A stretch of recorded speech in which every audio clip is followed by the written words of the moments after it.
A churrasqueira ainda soltava fumaça quando Berenice me olhou direto nos olhos. 23 pessoas no churrasco de quintal dela, amigos da igreja, primos, vizinhos, e todos comendo a comida que eu passei 6 horas preparando. Ela largou o copo de chá gelado, esperou a mesa ficar em silêncio e sorriu. Sinceramente, Mirella, se você sumir amanhã, ninguém vai sentir sua falta. A mesa toda riu, Tiago, Letícia, tio Haroldo, até o casal da igreja que mal sabia meu nome. Olhei para o meu prato, cachorro quente, mostarda amarela, reliche de pepino ao lado. Peguei, dei uma mordida lenta e encarei minha sogra. Veremos. Ninguém registrou o que eu disse. A conversa desviou para o pré-temporada do Palmeiras. 48 horas depois, cada pessoa naquela mesa entenderia exatamente o que eu quis dizer. Bem-vindos de volta ao Calm Drama Stories.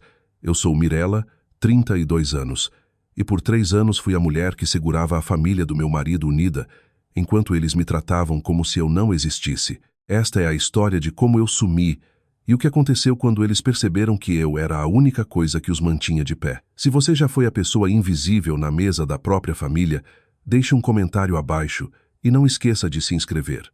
Eu cresci numa cidade tão pequena que você podia passar batido numa parada para o banheiro. Vila Serena, Minas Gerais. Um semáforo, um boteco, uma igreja com telhado vazando que ninguém consertava. Meu pai trabalhava na usina siderúrgica 2 cidades adiante. Ele morreu quando eu tinha 19 anos, acidente industrial numa tarde de terça. Minha mãe aguentou mais 6 anos antes do câncer levar ela. Eu tinha 25, parada num corredor de hospital com uma prancheta cheia de papelada e ninguém para ligar. Sem irmãos, sem tios ou tias que valessem a pena mencionar. Só eu e um apartamento alugado com uma mesa de cozinha onde eu comia sozinha. Aprendi design gráfico sozinha num laptop rachado que comprei numa casa de penhores por R$60. Tutoriais gratuitos, programas gratuitos. Fiz cartazes para a igreja local, cardápios para o boteco, um logo para a ferragem, cobrava R$40 por serviço e achava que estava indo bem. Juntei dinheiro suficiente para 2 semestres de administração numa faculdade comunitária, o bastante para aprender a emitir nota fiscal e declarar imposto sozinho. Depois conheci Tiago Miller na feira de Vale Serena. Ele trabalhava na barraca de argolas para o Corpo de Bombeiros voluntário. Mãos grandes, sorriso fácil. Na segunda saída ele me trouxe flores do campo atrás da casa da mãe dele. Ele escutava quando eu falava, não interrompia. Achei que tinha encontrado o que faltava desde que meus pais morreram. Uma família, um lugar para pertencer. Casamos depois de 1 ano. Embalei tudo que eu tinha em 4 caixas e me mudei para Pedra Negra, interior de São Paulo, para ficar perto da família dele. Achei que estava ganhando uma família. Na verdade, estava ganhando uma plateia para a minha própria humilhação. O churrasco mensal dos Miller acontecia havia 15 anos quando eu apareci. Primeiro sábado de todo mês, chuva ou sol, no quintal da Berenice. O quintal não era nada chique, cerca de arame. Uma churrasqueira a gás que o pai do Tiago comprou antes do acidente. 2 mesas dobráveis cobertas com toalhas plásticas que Berenice trocava 2 vezes por ano, precisasse ou não. De 20 a 30 pessoas apareciam. Primos, amigos da igreja, alguns vizinhos que vinham pela comida de graça e ficavam pelo fofoca. O que ninguém comentava era que eu fazia tudo. Pegava a carne no açougue na quinta. Na sexta à noite marinava o frango, misturava a salada de macarrão, preparava o molho da coleslaw. Sábado de manhã, assava os biscoitos de queijo, carregava a caminhonete, dirigia até a casa da Berenice, arrumava as mesas, colocava guardanapos e pratos e montava o arranjo de flores do campo que cortei no terreno dos fundos. A contribuição da Berenice era ficar sentada na cadeira de plástico verde, recebendo os convidados como uma rainha recebendo súditos, e aceitar todos os elogios como se tivesse ficado de pé diante do fogão desde o amanhecer. Berenice, essa salada de macarrão está divina. Obrigada, Carol. Receita de família antiga. Uma das poucas coisas que eu ainda tinha da minha mãe, mas eu nunca corrigi. Dizia para mim mesma que não importava. A comida estava boa, as pessoas felizes, e corrigir Berenice no quintal dela era como cutucar um vespeiro com um graveto curto. Tiago nunca notava, ou se notava, guardava para si, do mesmo jeito que guardava um monte de coisas. O site da oficina praticamente roda sozinho. Ele disse uma vez para tio Haroldo, falando da presença online da mecânica. Eu construí aquele site. Eu mantinha. Eu respondia aos e-mails de orçamento. Tiago nem sabia a senha de hospedagem. Berenice Miller tinha conquistado o trono dela, e eu reconheço isso. 20 anos antes, o marido dela, Frank, estava voltando do turno da noite quando um animal atravessou o para-brisa na rodovia. Quebrou 2 vértebras, passou 4 meses numa cama de hospital e voltou para casa numa cadeira de rodas que nunca mais deixaria completamente.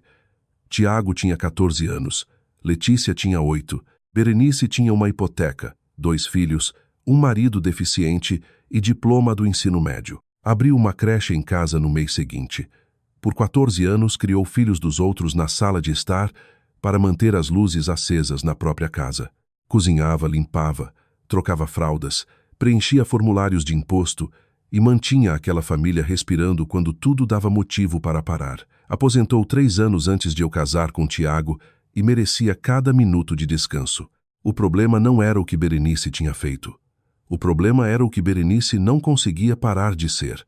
Ela construíra a identidade dela no sacrifício. Era ela quem carregava tudo, quem nunca pedia ajuda, quem segurava a família unida quando o mundo tentava puxar para longe. E então eu apareci, jovem, profissional, capaz. Tiago olhava para mim do jeito que olhava para ela antes, como se eu tivesse as respostas. Berenice não via uma nora, via uma substituta. No primeiro Natal que participei, levei uma torta de mirtilo caseira, receita da minha mãe. Berenice cutucou uma garfada, não disse nada e serviu uma torta comprada no supermercado. Quando os convidados perguntaram da sobremesa, ela apontou para a caixa. A esposa do Tiago tentou. Coitadinha. Na véspera daquele Natal, Tiago recebeu uma ligação da Berenice. Ficou 20 minutos no telefone. Quando desligou, estava tenso. Perguntei o que havia de errado. Nada, disse ele. Só a mãe sendo mãe. Letícia tinha 28 anos e morava no porão da Berenice. Tinha se matriculado num curso de estética 1 ano antes de eu casar com Tiago, largou depois de um semestre e não tentou mais nada. Trabalhava meio expediente num posto de gasolina, o suficiente para cigarros e combustível, não o suficiente para aluguel. Berenice pagava o resto. Letícia nunca dizia diretamente, mas dava para sentir na forma como ela me observava trabalhando, como o maxilar dela travava quando Tiago mencionava algo que eu tinha desenhado. Ela tinha a mesma fome que eu tive aos 22 anos, aquela que faz você ficar olhando a vida dos outros e se perguntar por que a sua não começa. A diferença era que eu tinha feito algo a respeito. Letícia canalizava a dela para a crueldade. Ela me chamava de a ajudante, quando eu estava na cozinha da Berenice, alto o suficiente para eu ouvir, baixo o suficiente para negar depois. Uma vez derrubou acidentalmente a garrafa aberta de molho barbecue na minha bolsa do laptop e riu. Berenice sorriu. Ninguém pediu desculpas. Depois tinha tio Haroldo, irmão mais velho da Berenice, 65 anos, aposentado da fábrica de papel, viúvo havia 3 anos. O churrasco era o único evento social que lhe restava. Ele mantinha o lugar dele na mesa do mesmo jeito que Letícia mantinha o dela, performando. Você sabe mesmo montar um prato, menina? Ele me disse uma vez. Alto o suficiente para o quintal todo ouvir. Pena que é só nisso que você serve. Todo mundo riu. Ele achava que era engraçado. Talvez fosse para eles. Berenice recostou e sorriu. Foi no Natal do 2º ano que ela falou mais claro. Com algumas taças de vinho, os pratos ainda por tirar. Olhou para mim do outro lado da mesa e disse, quase baixo, você sempre foi só uma visita nessa família. Tiago ouviu. Sei que ouviu. Ele pegou o molho. Tiago nunca me xingou. Nunca levantou a voz. Nunca disse que eu não era bem-vinda. A arma dele era mais silenciosa. Toda vez que Berenice dizia algo cortante, eu olhava para Tiago e toda vez ele desviava o olhar ou ria. Uma risada fraca, meio sem ar, que parecia ar escapando de um pneu. Ela não quis dizer isso. Ele falava depois no carro voltando para casa. É só o jeito da mãe falar. Confrontei ele 3 vezes em 3 anos. Cada vez era a mesma coisa. Eu expunha. Os comentários, o roubo de crédito, o jeito que Letícia me chamava de ajudante, e Tiago assentia devagar, como um homem ouvindo um diagnóstico que já suspeitava. Você tem razão, dizia. Vou falar com a mãe. Nunca falava. A terceira vez eu disse que queria pular o próximo churrasco. Ele ficou quieto, depois falou. A mãe me criou sozinha depois do acidente do pai. Ela abriu mão de tudo. Ela precisa da família em volta, Mirella. Por favor, só por mim. Eu fui. Sempre fui. Demorou demais para eu entender o que Tiago estava fazendo. Ele não era neutro. Não existe neutralidade quando sua esposa está sendo insultada na mesa da mãe dele e você pega o molho em vez de ter coragem. O silêncio é um lado. Tiago escolhia o dele todo mês. Ele não era cruel do jeito que Berenice era cruel. Era algo pior. Ele estava confortável. Tinha crescido sob as regras da Berenice, aprendeu cedo que concordar com ela significava paz e discordar significava virar o próximo alvo. Então concordava. Concordava quando ela zombava da minha torta. Concordava quando Letícia derramava molho na minha bolsa. Concordava quando Berenice me dizia que eu era só uma visita. Concordava não dizendo nada. E nada era exatamente o que eu recebia dele quando precisava de tudo. Fiquei 3 anos. As pessoas perguntam por quê. A resposta não é simples e não é lisonjeira. Começa pelo prático. Nossos nomes estavam na hipoteca. Eu tinha construído minha base de clientes freelance em Pedra Negra. O boteco, a ferragem, a igreja, uma clínica veterinária na cidade vizinha.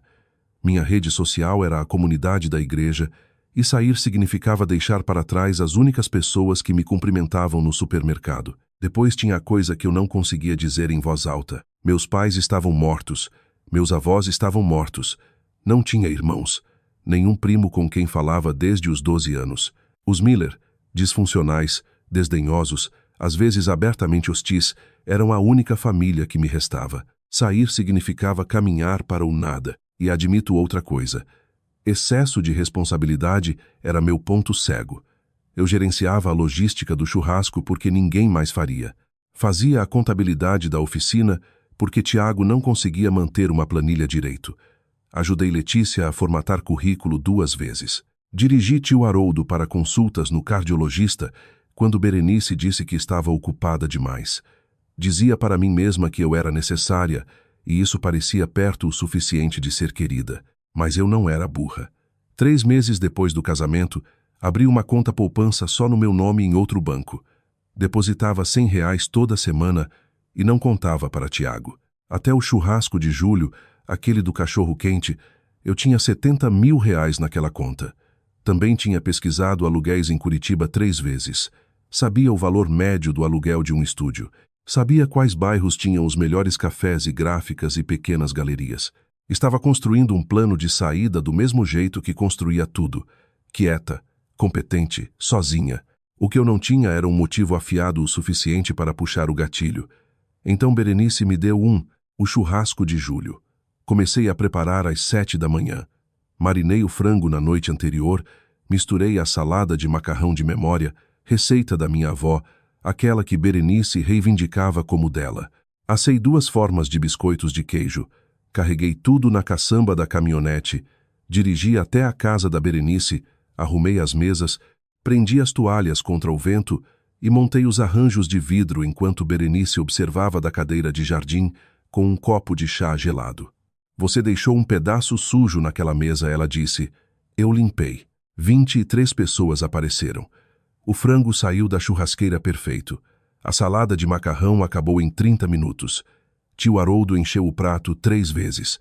Carol da igreja disse para Berenice que os biscoitos eram os melhores que ela já tinha comido. Berenice respondeu, bom, eu acrescentei um toque de queijo cheddar este ano. Não corrigi. Servi um copo de limonada e sentei na ponta da mesa. Então a conversa virou para a família. Alguém mencionou o bebê novo de um primo. Berenice se inclinou para a frente, copo na mão, voz alta para o quintal todo. Família é tudo, sangue é tudo. Olhou direto para mim. A mesa ficou quieta por meio segundo.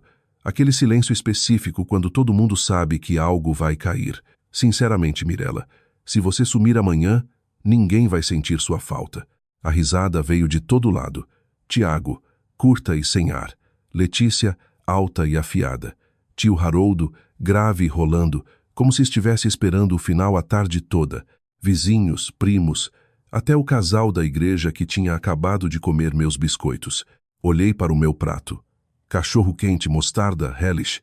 Peguei e dei uma mordida lenta, olhei para Berenice. Veremos. Ela piscou. Depois alguém falou do pré-temporada do Palmeiras e a mesa seguiu. Ninguém olhou para mim de novo. Não precisava. Eu já tinha decidido. Você conhece aquela sensação? Quando todo mundo está rindo e você percebe que a piada é você? Quando você derramou tudo numa família que te vê como móvel?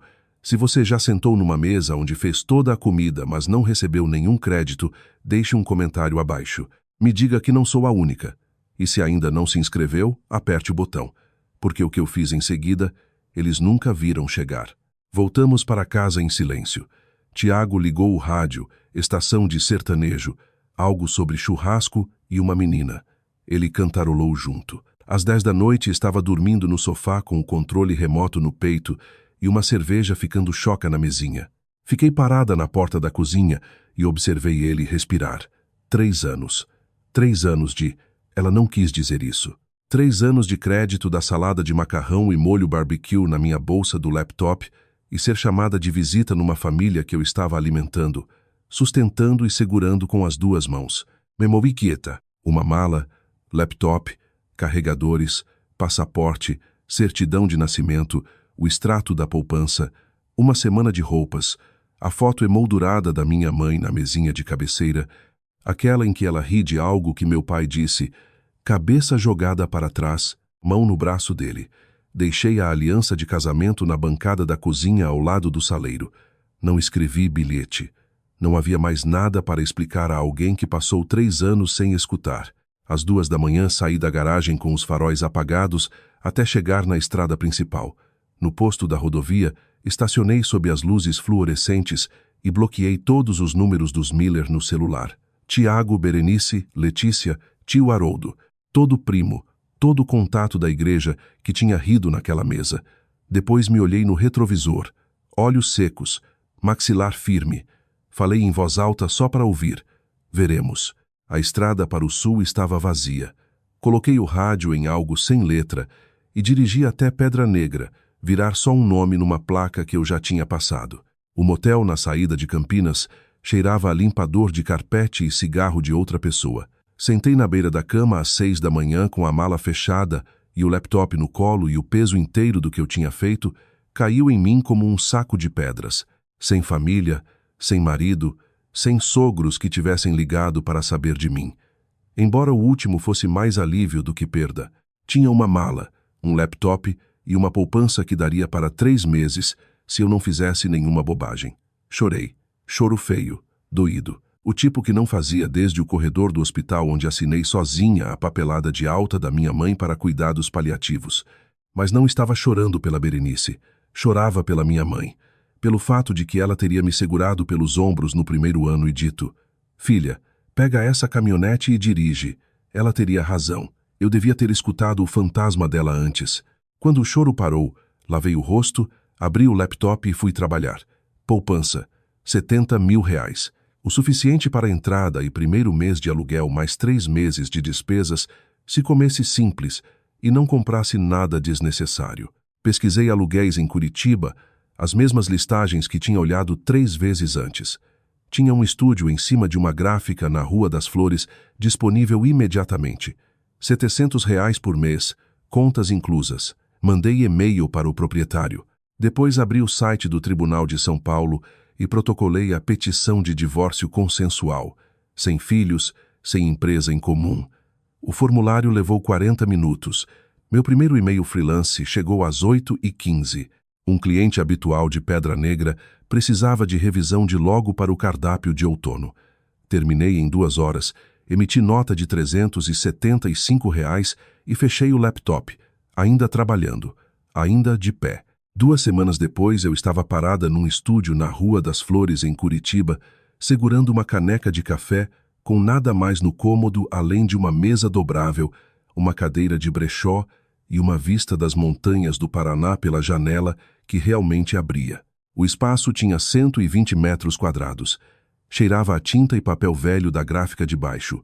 O piso era taco riscado. O aquecedor fazia barulho quando ligava. Amei imediatamente. A dona da gráfica era uma mulher chamada Marlene, meia-idade, divorciada, cabelo grisalho curto, óculos de leitura permanentemente empurrados na testa e uma voz de quem dava ordens a vida inteira e esperava que obedecessem. Tocava a gráfica sozinha. Impressão offset, cartões de visita, programas de eventos, aquele tipo de trabalho que as grandes redes não conseguem fazer com toque pessoal. Na primeira manhã, ela estava puxando uma bandeja de convites de casamento recém-impressos quando desci para pegar café.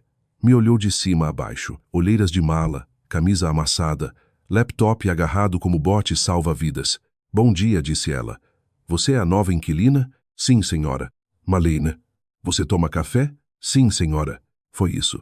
Sem interrogatório, sem pena, sem perguntar de onde eu vinha ou por que parecia que tinha dirigido a noite toda. Só café e uma porta deixada aberta. Passei aquele primeiro mês procurando todo pequeno negócio a pé. Restaurantes, galerias, uma cervejaria artesanal com logo que parecia feito no computador de aluno do fundamental. Ofereci pacotes de branding por valores que mal podia cobrar. 2 clientes fecharam até o fim do mês. Não era muito, mas era meu. Beatriz me mandou mensagem numa terça à tarde. Beatriz era a bibliotecária-chefe da Biblioteca Pública de Pedra Negra, a única pessoa da cidade que nunca tinha ido a um churrasco dos Miller. Ela não estava no círculo. Era só alguém que carimbava meus livros devolvidos e acabou recomendando romances que achava que eu ia gostar. Não bloqueei ela porque nunca me deu motivo. Tiago foi na biblioteca hoje, escreveu. Perguntou se eu sabia onde você estava. Ele estava péssimo. Não se barbeou. Não dormiu, pelo visto. Fiquei olhando a mensagem um tempo antes de responder. O que você falou? Que não sabia. Por que não sei? Não oficialmente. Depois ela mandou mensagem mais longa. O site da oficina caiu na semana passada. Ninguém sabe o login de hospedagem. Tiago tem ligado para a provedora tentando restaurar, mas eles ficam dizendo que precisa do e-mail do titular da conta, que é o seu. Não respondi àquela. 1 minuto depois o churrasco de agosto aconteceu. Ou tentou. Berenice tentou fazer tudo sozinha. Queimou o frango até virar carvão. A salada de macarrão tinha gosto de quem leu uma receita uma vez e desistiu no meio. Só 12 pessoas apareceram. Tio Haroldo disse que a carne estava seca. Li 2 vezes. Esperava sentir algo. Satisfação, talvez. Ou culpa. O que senti foi mais quieto. Um tipo de reconhecimento cansado. Como ver alguém tropeçar na mesma rachadura da calçada que você pisava por 3 anos. Também Beatriz acrescentou. Berenice está falando na igreja que você teve um surto, que saiu por problemas mentais. Respondi. Deixa ela falar. Uma mensagem a mais de Beatriz. Tiago voltou a morar com a Berenice. Não conseguia manter a casa sozinho. Pagamentos da hipoteca. Fechei o app, servi café, voltei ao trabalho. Mês 3. A pousada na Rua das Flores, chamada Helena Ventura. A dona, 68 anos, ex-diretora de escola, que se aposentou para o ramo de hospedagem do jeito que algumas mulheres se aposentam para a jardinagem, tinha visto meu cartão de visitas no quadro de avisos da gráfica da Marlene. Precisava de rebrand completo. Logo, site, sinalização, cartões de chave, cardápio de café da manhã. Tinha orçamento de R$22 mil e uma visão que não conseguia articular além de quente, mas sofisticado, como um bom whisky. Passei 2 semanas na proposta. 3 painéis de conceito, combinações de fontes, histórias de cores tiradas das montanhas fora das janelas do lobby dela. Apresentei na mesa de jantar dela numa quinta de manhã, enquanto ela me servia café numa xícara com asa lascada. Ela estudou os painéis em silêncio por 1 minuto inteiro. Depois olhou para cima e disse, querida, isso é exatamente o que eu imaginava, mas não conseguia colocar em palavras. Onde você estava escondida? Quase ri. Escondida era exatamente o que eu estava fazendo. Marlene imprimiu as provas para a apresentação final. Já tínhamos começado a tomar café juntas quase toda manhã. Nada formal, só 2 mulheres que trabalhavam sozinhas achando mais fácil trabalhar perto de alguém. Você está fugindo de algo, Marlene disse uma manhã, deslizando uma pilha de cardápios impressos no balcão. Peguei, abanei, chequei o registro de cor. Estou correndo para algo, respondi. Tem diferença. Ela me deu um olhar que dizia que não acreditava totalmente, mas me respeitava o suficiente para não insistir. Helena mandou um cartão de agradecimento escrito à mão quando o rebrand foi lançado. Preguei na parede do estúdio. Primeira coisa numa superfície que estava vazia desde que me mudei. Depois sentei na mesa e pensei na única coisa que estava evitando. A caixa da minha mãe, as lembranças que deixei no sótão dos Miller, precisava trazer de volta. Pedi para Beatriz pegar a caixa. Ela dirigiu até a casa da Berenice num sábado, quando sabia que Tiago estaria na oficina. Berenice atendeu à porta, entregou sem uma palavra e fechou antes de Beatriz descer os degraus da varanda. Beatriz enviou por Sedex.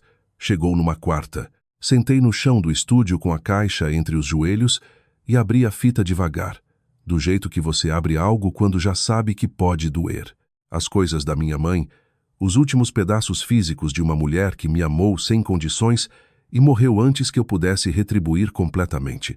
A pulseira de prata tinha sumido, aquela que meu pai deu no dia do casamento deles. Fina, simples, gravada com as iniciais no fecho interno. Sumiu. Os cartões de receita escritos à mão sumiram. Décadas de jantares de domingo na caligrafia inclinada dela. Biscoitos de queijo, cassata de batata doce, torta de mirtilo, a salada de macarrão que Berenice tomava crédito. Tudo sumido. A foto emoldurada do casamento dos meus pais, meu pai de terno alugado, minha mãe num vestido que a irmã costurou. Sumiu. No lugar, em cima de uma toalha dobrada que ainda cheirava ao amaciante da Berenice, havia um post-it amarelo. Letra da Berenice, maiúsculas pressionadas forte o suficiente para marcar o papel. Você nunca mereceu essas coisas. Fiquei sentada naquele chão um tempo longo. Não liguei para ninguém. Não gritei. Não quebrei nada.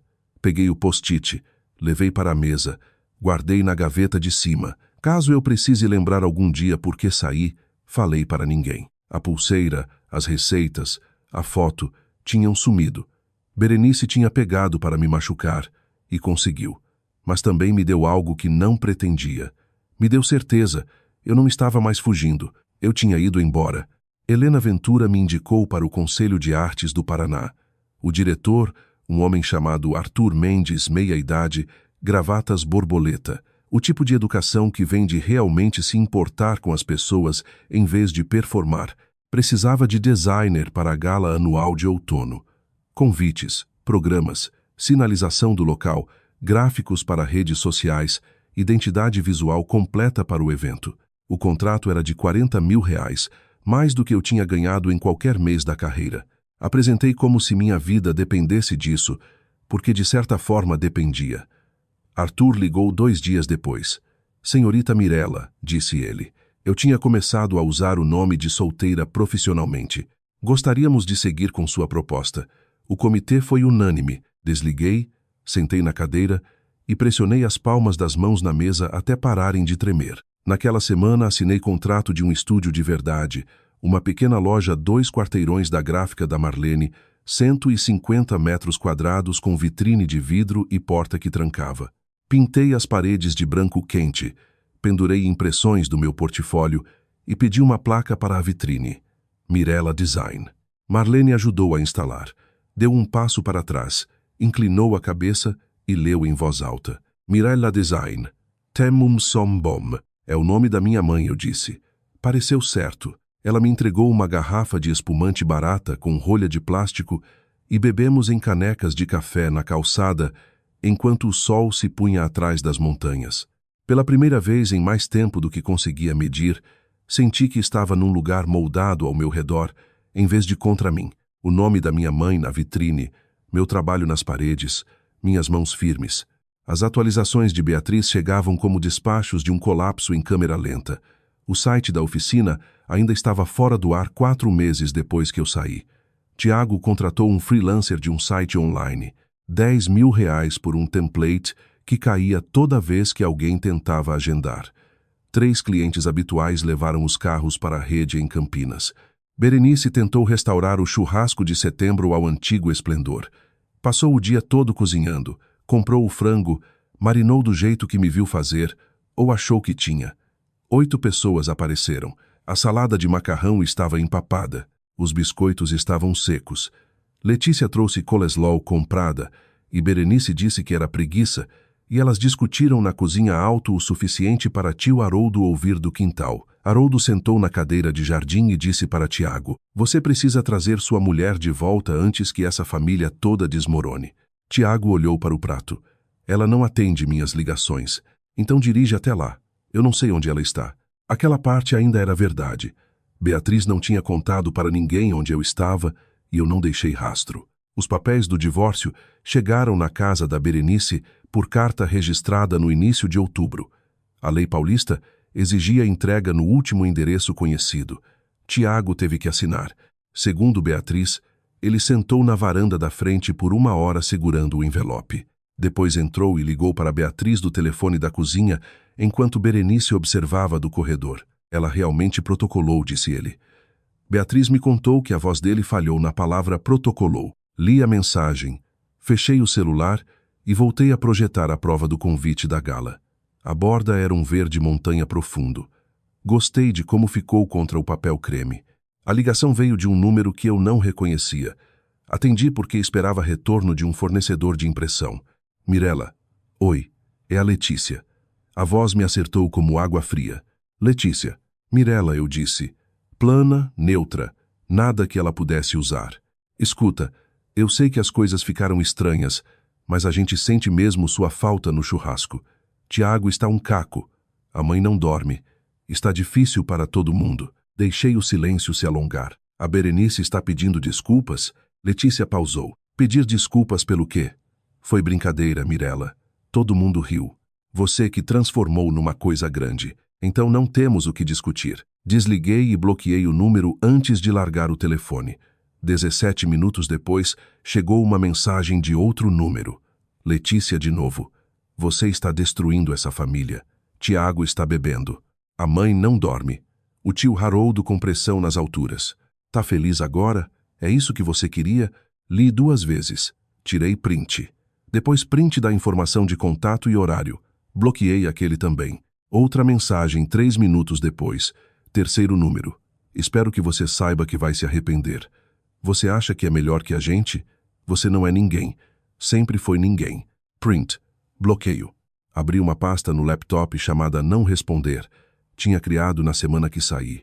Um hábito de anos gerenciando correspondência de clientes, guardar registros, documentar tudo, não responder com emoção. Joguei os 3 prints na pasta, fechei e voltei para as provas de sinalização da gala. O local tinha pedido o tamanho da fonte aumentado 2 pontos no banner de boas-vindas. Ajustei, salvei o arquivo, enviei a revisão. As mensagens da Letícia ficaram numa pasta que eu planejava nunca mais abrir a menos que precisasse. No 7º mês, a identidade visual da gala estava pronta. Tinha passado 3 semanas na rodada final, refinando a tipografia, ajustando a paleta de cores até combinar com a luz da montanha que via da janela do estúdio toda manhã. Arthur revisou as provas no escritório dele e me ligou naquela tarde. "Mirela", disse ele, e dava para ouvir o sorriso na voz. "Você nos deu algo de que podemos nos orgulhar." Eu tinha 6 clientes regulares até então. A pousada, um restaurante na Rua das Flores, um estúdio de cerâmica, uma organização sem fins lucrativos que dava aulas de arte para jovens em risco, um corretor de imóveis, uma torrefação de café que queria rótulos que parecessem desenhados à mão. Minha renda tinha silenciosamente superado o que eu ganhava em Pedra Negra, embora a riqueza fosse relativa. Eu não era rica, estava estável, aluguel pago em dia, compras sem checar o saldo antes. Marlene e eu jantávamos juntas na maioria das quartas. Nada chique. Geralmente o restaurante tailandês na Rua das Flores ou delivery comido no balcão da gráfica depois do fechamento. Ela nunca perguntava de Pedra Negra. Tinha entendido o formato do que tinha acontecido e decidido que os detalhes eram meus para compartilhar se eu quisesse. Eu tinha começado a conhecer outros donos de pequenos negócios do bairro. Uma mulher que tocava loja de velas, uma professora aposentada que vendia aquarelas no mercado de sábado, pessoas que se apresentavam pelo que faziam, não por quem eram parentes. Comunidade construída em algo diferente de obrigação de sangue. Pensava no post-it às vezes. Você nunca mereceu essas coisas. Pensava na voz da Berenice no churrasco. Ninguém vai sentir sua falta. Eles estavam certos numa coisa. Eu não sentia falta deles. Nem dos churrascos, nem das risadas forçadas. nem da mesa onde eu fazia a comida, e outra pessoa recebia os aplausos. Tiago assinou os papéis do divórcio sem contestar. Estava quase finalizado. 7 meses. Foi o tempo que levou para passar de um cachorro-quente no churrasco da Berenice para um estúdio com o nome da minha mãe na porta. 7 meses de madrugadas, notas fiscais atrasadas e aprender como é comer jantar sem temer o que alguém vai dizer. Se você já reconstruiu algo do zero, uma carreira, uma vida, o próprio respeito próprio, me conte nos comentários e compartilhe esta história com alguém que precisa ouvir. No 9º mês, 2 vidas tinham seguido direções opostas e você não precisava de gráfico para ver. A minha, um estúdio com placa na vitrine, um portfólio que aparecia na primeira página do Google para designer gráfico Curitiba e uma pequena matéria no jornal local sobre destaque de negócios. A repórter, uma moça chamada Kira, tinha me fotografado na mesa com as montanhas visíveis pela janela atrás. A legenda dizia: Mirella de Mirella Design, projetando um novo capítulo. Preguei o recorte na parede do estúdio, ao lado do cartão de agradecimento da Helena. Em Pedra Negra, Tiago tinha se mudado definitivamente para a casa da Berenice. A casa que dividíamos, com nossos 2 nomes na hipoteca, entrou em inadimplência quando parei de pagar minha parte e Tiago não conseguia cobrir a diferença com salário de mecânico. Foi vendida com prejuízo. A oficina reduziu os dias dele de 6 para 4 porque Tiago não conseguia dar conta da carga sem o suporte administrativo que eu fornecia. Os e-mails de orçamento ficavam sem resposta. A contabilidade era uma bagunça. Letícia tinha sido demitida do posto por 3 faltas seguidas sem aviso. Estava morando no apartamento de uma amiga e não falava com Berenice havia semanas. Tio Haroldo parou de ir aos churrascos. Não havia muito para ir. Segundo Beatriz, ele disse para Berenice: a comida está ruim e a companhia pior. Beatriz resumiu numa mensagem: a casa da Berenice parece casa funerária. Todo mundo ainda está aí, mas ninguém conversa. Li a mensagem num sábado de manhã enquanto tomava café da manhã no café da esquina do estúdio. Fechei o celular, terminei os ovos e fui trabalhar. Tinha um rótulo para a torrefação para entregar na segunda. Os grãos se chamavam Segundo Fôlego. Apreciei a ironia. Tiago me encontrou através da matéria do jornal. O jornal mencionou Mirella Design, na Rua das Flores. Ele dirigiu 4 horas de Pedra Negra e apareceu na porta do estúdio numa quinta à tarde sem avisar. Eu estava na mesa revisando provas quando o sino acima da porta tocou. Olhei para cima. Por um segundo não reconheci. Ele tinha perdido peso, do tipo errado, o que afunda as bochechas e faz as roupas ficarem largas. O cabelo mais comprido, as mãos, aquelas que traziam flores do campo, enfiadas fundo nos bolsos como se não confiasse nelas. Mirella. Tiago. Ficamos ali. Não convidei ele para entrar. Ele não pediu. A mãe estava errada, disse ele. O que ela falou no churrasco? Estava errado. Eu devia ter falado naquela noite. Devia ter falado há muito tempo. Esperei. Ele olhou para o chão, depois para mim. Volta para casa. A gente pode resolver. Vou falar com a mãe. Vou fazer de verdade dessa vez. Estudei o rosto dele. O menino da feira ainda estava ali em algum lugar, enterrado sob exaustão, sob 4 horas de estrada, sob um ano de consequências que ele não esperava. Dessa vez, eu disse, precisei sumir para você encontrar sua voz. E você ainda fala, volta para casa, como se o problema fosse eu ter saído, não ela ter dito. Ele abriu a boca. Preciso te contar uma coisa. Eu preciso te contar uma coisa primeiro. Fui até a mesa, abri a gaveta de cima, a do post-it, e puxei um envelope pardo. Os papéis do divórcio finalizados, assinados por nós 2, processados, terminados. Estendi para ele. Ele olhou para o envelope como se fosse uma coisa viva. Depois pegou. Desculpa, Mireia. Oisai. Ele ficou ali mais um momento. Depois virou e saiu. O sino tocou atrás dele. Fechei a gaveta. Tiago deve ter contado para Berenice sobre os papéis assim que chegou em casa, porque o telefone fixo do estúdio tocou às 9 da manhã seguinte.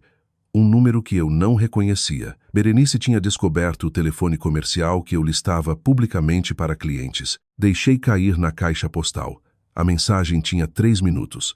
A voz da Berenice começou firme, controlada, do jeito que soava quando dava instruções para as crianças da creche. Depois rachou como uma represa.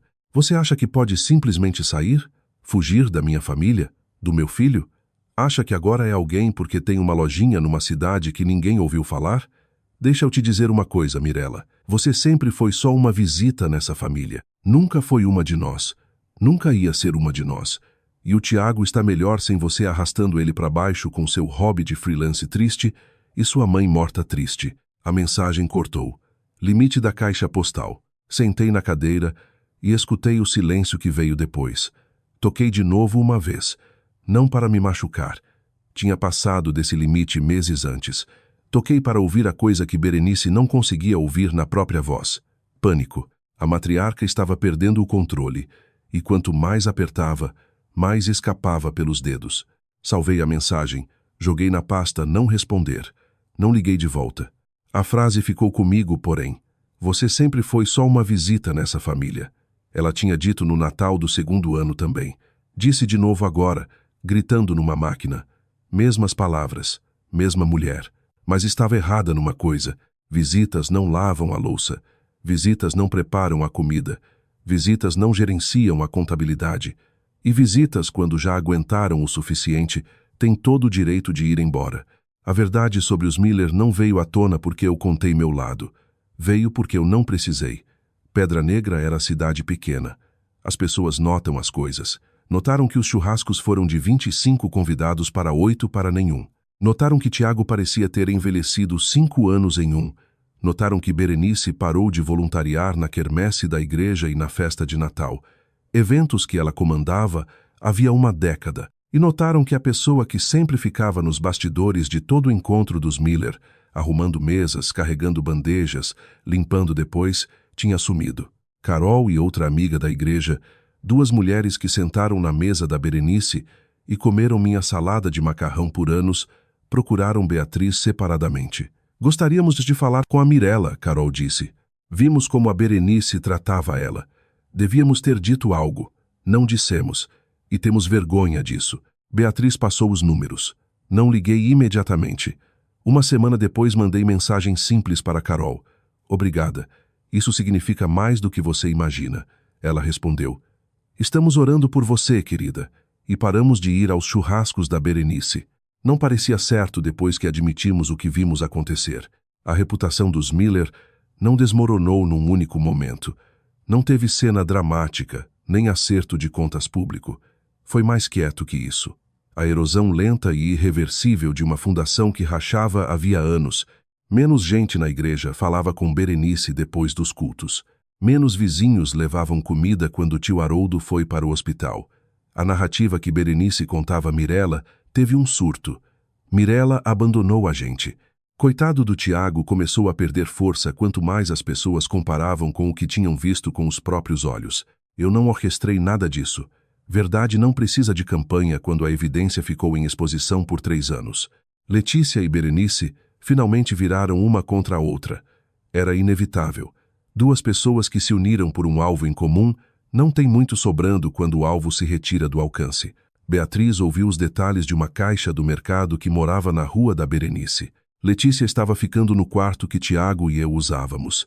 Aquele com janela que dava para o quintal e a churrasqueira parada. Elas vinham discutindo havia semanas.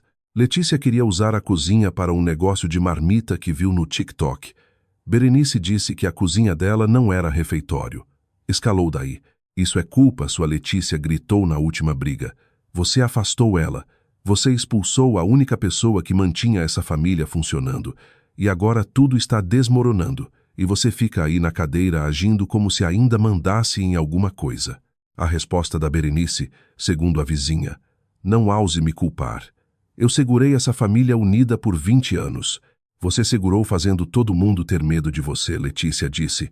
E agora não sobrou ninguém para ter medo. Letícia saiu no dia seguinte. Embalou 2 sacolas de lixo de roupa e foi ficar com uma amiga dos tempos do posto. O quarto do porão ficou vazio. Depois tio Haroldo teve um susto de saúde, um episódio cardíaco leve no supermercado. Uma ambulância levou para o pronto-socorro. Berenice visitou. Sentou na cadeira ao lado da cama e tentou falar do tempo. Haroldo olhou para ela e disse, sabe, Berenice, se você tivesse sido metade do que era com as crianças da creche com aquela menina, talvez eu ainda tivesse alguém para me levar nas consultas. Berenice não respondeu. Dirigiu para casa, estacionou na garagem e ficou no carro 40 minutos antes de entrar numa casa com uma pessoa dentro, Frank na cadeira, assistindo televisão com o volume alto. A gala do Conselho de Artes estava há 6 semanas quando Arthur me pediu para falar na abertura. Estávamos no escritório dele, uma sala estreita acima de uma livraria. Paredes cobertas de cartazes emoldurados de 30 anos de eventos. Serviu café de uma garrafa térmica e deslizou uma xícara pela mesa. O comitê gostaria que você dissesse algumas palavras sobre o que significa construir algo novo em Curitiba. Sua história ressoa com as pessoas. Mirella, minha história. Ele não sabia nem metade, e eu não ia contar. Mas o convite fez algo mudar no peito. O mesmo sentimento que tive quando Helena olhou minhas provas e disse: "Onde você estava escondida?" Disse sim antes que pudesse me convencer do contrário. Passei as 2 semanas seguintes projetando os materiais da gala e ensaiando 4 frases no espelho do banheiro. Sou designer, não oradora. A ideia de ficar na frente de 150 pessoas fazia minhas mãos suarem de um jeito que os churrascos da Berenice nunca fizeram. Pelo menos no churrasco ninguém esperava que eu falasse. Então Beatriz ligou. "Fica esperta", disse ela. A voz tinha aquele tom cuidadoso que usava quando entregava multas de biblioteca para gente que gostava. Alguém em Pedra Negra compartilhou o convite da gala no Facebook. Não sei quem, mas a Berenice viu. Meu estômago apertou. "Como você sabe?" Tiago ligou. Disse que a Berenice está esbravejando desde terça. Fica repetindo. "Ela nos deixou e agora vai ser homenageada?" Não é assim que funciona. Tiago falou para ela deixar para lá. "Apressei?" E a Berenice disse: "Não. Alguém precisa contar para aquelas pessoas quem ela realmente é." Fiquei parada na janela do estúdio olhando as montanhas. Elas ainda estavam lá. Estavam lá muito antes de Berenice Miller e estariam lá muito depois. "Deixa ela vir", eu disse e falei sério. Dia da gala.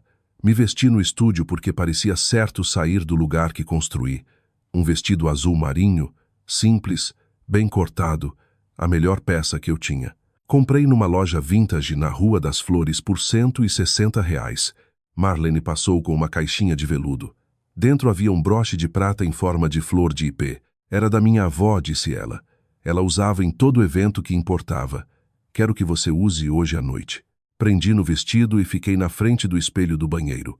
A mulher que olhava de volta não era a mesma que sentou na ponta da mesa da Berenice com mostarda nos dedos. Mesma cara, postura diferente, olhos diferentes. O local era um salão restaurado no hotel do centro. Tetos altos, tijolo aparente, iluminação quente que fazia tudo parecer pintura.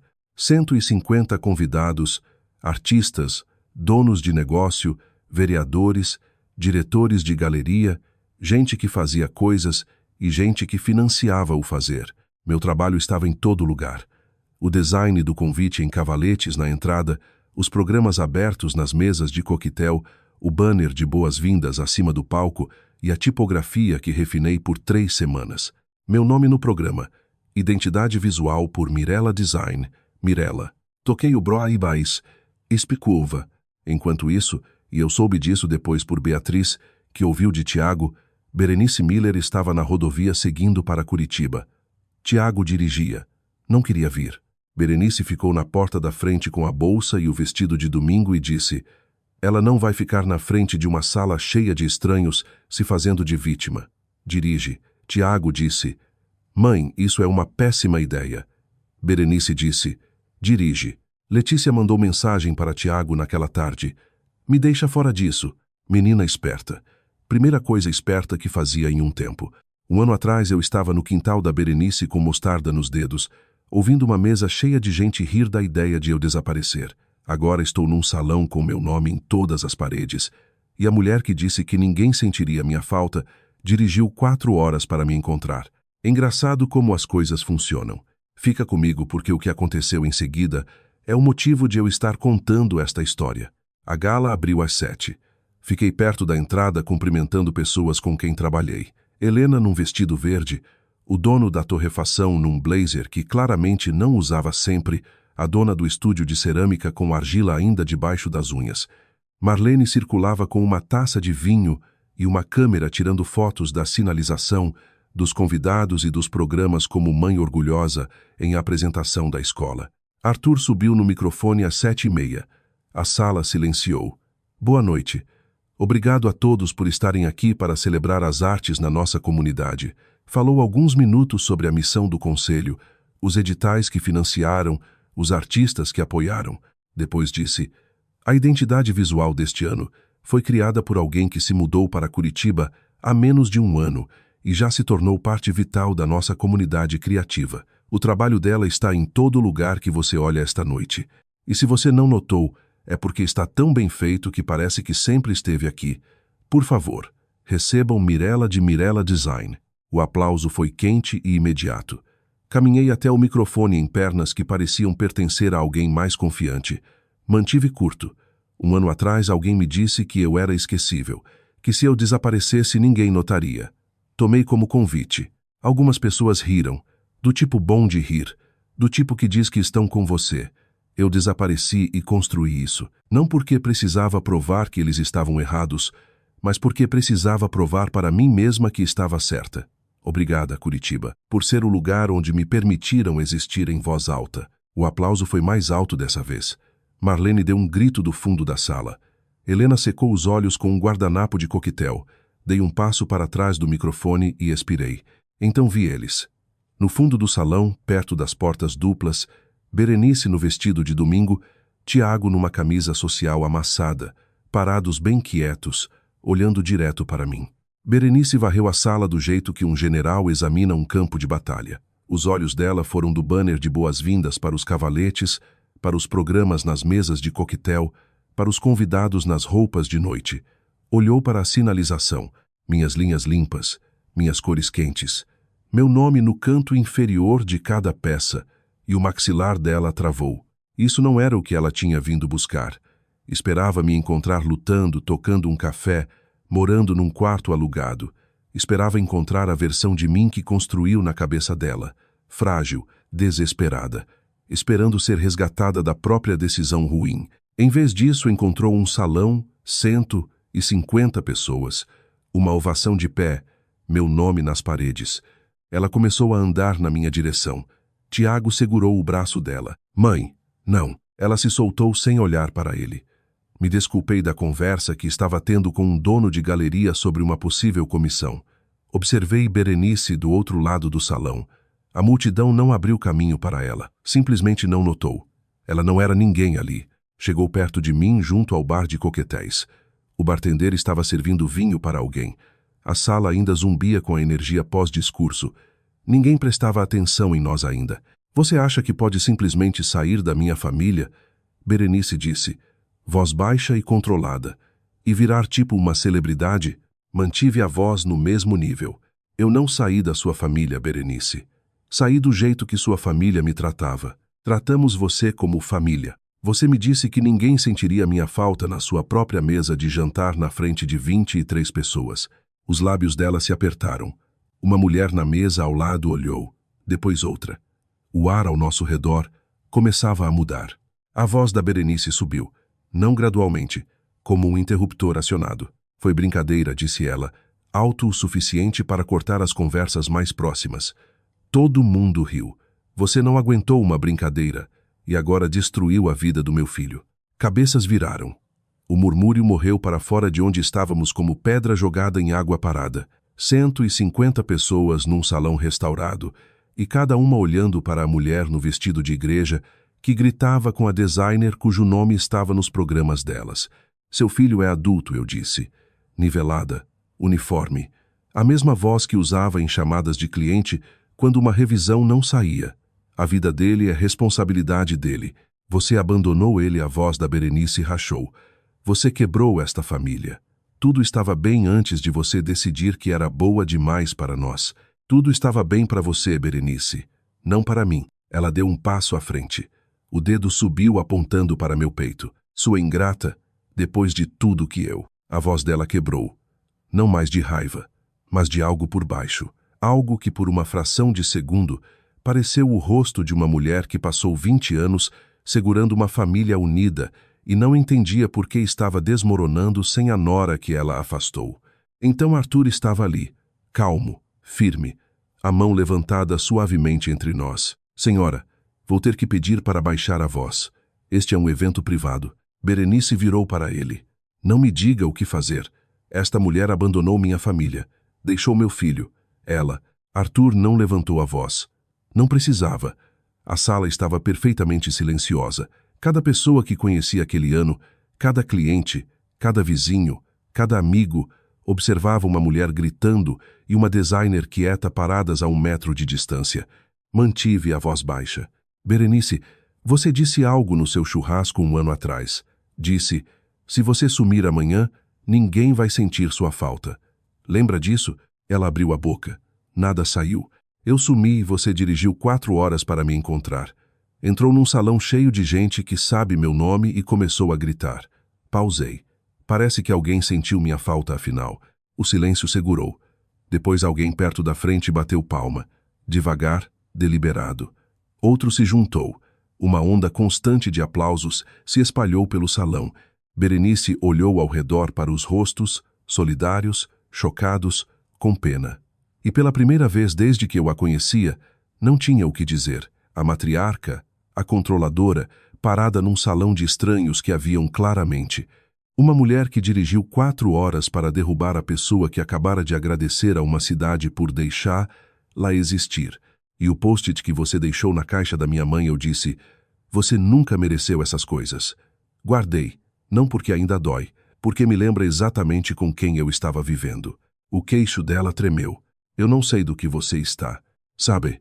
Quieta. Final. Ela virou e caminhou para as portas. Tiago segurou uma aberta. A porta se fechou atrás deles com um clique suave que soou naquela sala silenciosa, como ponto final numa frase muito longa. Saí 20 minutos depois. Tiago estava encostado no carro da Berenice. Motor ligado. Berenice sentada no banco do passageiro. Cabeça baixa. Eu devia ter impedido ela, disse ele. Não hoje à noite. Desde o começo. Todo churrasco, toda brincadeira. Toda vez que ela te chamava de visita e eu não dizia nada. Por que não? Ele deixou as mãos caírem. Porque tinha medo de ser o próximo que ela ia atacar. A voz dele rachou e por um momento vi o menino de 4 anos, cujo pai voltou para casa numa cadeira de rodas e cuja mãe virou fortaleza. Aprendeu cedo que a fortaleza mantinha você seguro, desde que nunca desafiasse quem construiu. Isso não é desculpa, disse ele. Não concordei. Não é. Cuide de você, Tiago. Voltei para o salão. O motor acelerou atrás de mim. Pneus no asfalto. Depois silêncio. 2 meses depois o divórcio foi finalizado. Assinei. Mirella. Nome da minha mãe. A última atualização de Beatriz de Pedra Negra. Berenice não tinha feito churrasco desde a gala. A churrasqueira ficava embaixo de uma lona azul juntando ferrugem. Tiago vendeu a oficina e pegou emprego de mecânico num concessionário em Campinas. Salário por hora, sem placa com o nome dele. Letícia se matriculou num curso online de contabilidade. Beatriz disse que ela parecia mais estável. Tio Haroldo se mudou para uma residência para idosos perto de São Paulo. Refeições regulares. Jogo de cartas nas quintas. Gente que falava com ele porque queria. O nome Miller costumava significar churrascos e cadeiras dobráveis e cozinha da Berenice. A pessoa que fez isso significar algo era aquela que eles mandaram desaparecer. Sábado à tarde, fim de março. Fiz cachorros quentes na churrasqueira da varanda do meu apartamento. Marlene trouxe pães, Helena trouxe coleslaw. Fiz a salada de macarrão da minha avó, aquela que Berenice costumava reivindicar como dela. Pratos de papel, flores do campo do jardim comunitário, sem cadeira de jardim verde, sem rainha recebendo súditos. Comemos, rimos. Ninguém tomava crédito pelo trabalho dos outros. Peguei um cachorro quente. Mostarda amarela. Hellish. Dei uma mordida lenta. Olhei para as montanhas verdes ficando laranja na luz da tarde. Mesma comida, mesa diferente, mesma mulher, vida diferente. As pessoas que te dizem que você é esquecível são sempre aquelas que não conseguem funcionar quando você se vai. Um post-it que dizia, você nunca mereceu essas coisas. Um cachorro quente numa mesa onde eu fazia toda a comida. Uma sogra que dirigiu 4 horas só para gritar com a mulher que mandou desaparecer. Às vezes a saída mais quieta deixa o eco mais alto. Se esta história lembrou você da sua própria mesa, compartilhe.